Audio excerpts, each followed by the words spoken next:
తీరాలని కోరుకుంది. లైఫ్ లో కొన్ని చూడకూడదు వినకూడదని ఫిక్స్ అయ్యాను. పొరపాటున ఈసారి కూడా నేను ఓడిపోతే నా బతుకు బస్ స్టాండే.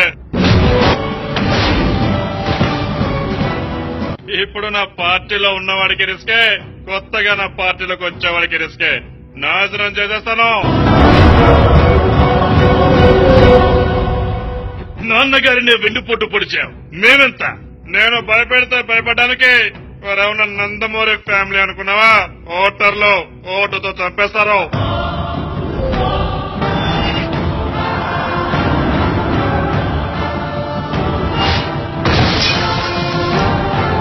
ఈసారి సీఎం కాదు కదా, అసెంబ్లీ గేటు కూడా తాకిరించినట్లేరు.